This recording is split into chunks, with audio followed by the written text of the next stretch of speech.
Hi guys, my name's Liam and I'm the Aussie Aspie. So today's video is going to be about Asperger's, autism and mental health. And yeah, so it's going to be a bit of a longer video, but I am going to be talking about some very important things, some things that a lot of people don't understand, a lot of things that even neurotypical people don't even understand about themselves, and just trying to crack open this nutshell that is mental health in association with autism and Asperger's.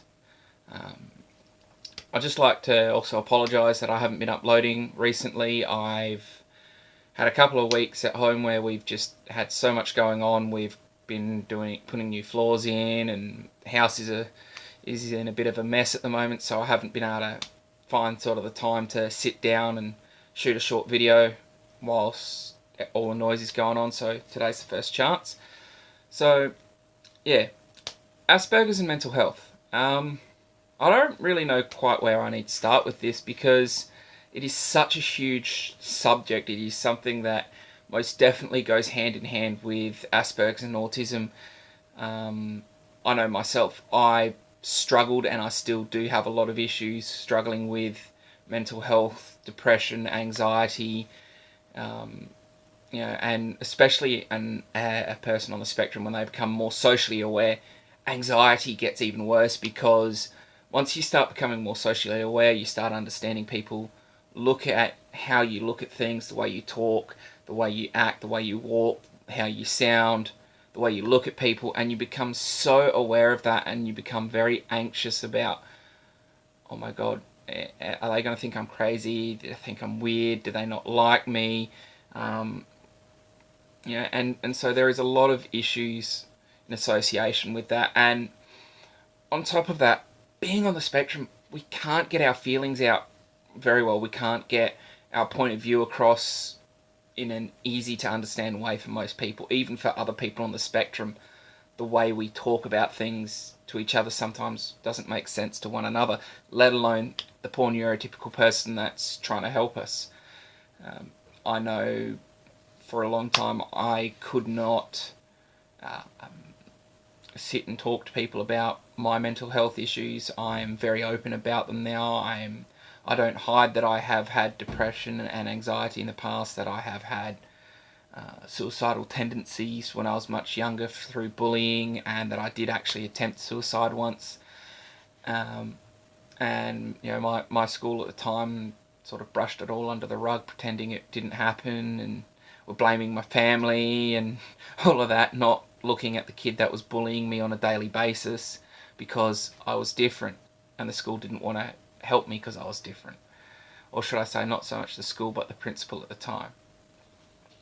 I've had quite a few friends that have suffered through a lot of mental health issues. I still talk to a lot of friends of mine that suffer with depression and anxiety, and the biggest thing you got to do with someone on the spectrum is get them to be able to trust you and feel safe and secure, and like they can be open, that they can let their shield down and let you in and let you see the vulnerable side of them. Because until we see that, we're not going to be open. Until we feel comfortable around someone, we don't open up. We don't let them see the inner workings. We don't let them see all of the good and the bad. And I know a lot of people with depression go through that as well. But with Asperger's and autism, there is a lot more um, closing down. There's a lot more shut up. We're not going to talk. We don't want to talk because someone might think we're crazy or we're weird. And I do understand neurotypical people go through this as well. But for someone on the spectrum, it's 10 times worse because we don't have that understanding that neurotypical people do. We don't have the same methods of opening up. We don't have the same way of talking to people and getting our point across to people. So it is a lot harder. It's not a very nice or pretty or clean subject. It's something that is a very horrible subject to talk about. I know I've only got 2 or 3 people I can talk to about all of this sort of stuff, and they're not even mental health specialists, because it's so hard for me to relate to them, because they don't know me, they don't know my story, they don't know how I am, who I am, and why I am the way I am. And with someone on the spectrum, that's quite often the case. I know there are a lot of neurotypical people that struggle to talk to a counsellor for the same reasons. But again, you add the Asperger's or the autism bits onto that, and it just makes those issues 10 times worse, to the point of when I was younger and I was being told to go see a child psychologist, I just couldn't open up. I would not talk to him. I spent the whole time there playing with Lego and toys, because first of all, I didn't understand why I was there, and second of all, I didn't know what I was supposed to be doing. Because they can't tell you, oh, you need to tell me what's going on. They'll ask you, oh, what's wrong? And at that time, with how our mind works, I could have been really upset, really depressed, have attempted suicide, but it's all in the past. I'm all happy now. What's wrong? There's nothing wrong with me. I'm happy. And that's how our mind works. We quite often spend so much time in the here and now and the present that when someone asks us what's wrong, we don't understand that they're saying, what's wrong? Why did you feel like you needed to take your own life? And that is one of the hardest things to get across to people, especially mental health professionals. Too often they understand autism and Asperger's from reading it out of a book, but they've got zero real-world experience. They've got zero experience dealing with them. They've got zero experience, with children on the spectrum, with adults on the spectrum. And so they don't know how to approach us. They don't know how to engage us and talk to us. And that is one of the biggest problems, is there are more and more people being diagnosed, more and more people on the spectrum out there, yet the way we approach them hasn't changed. We don't change how we talk to them, especially in a mental health perspective. We talk to them the same you'd talk to a neurotypical person.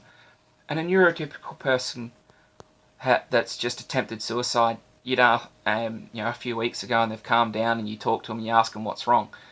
And they'd sit there and they'd think, and they'd go, well, my dog died, and I lost my job, and my partner's left me, and everything's going to crap.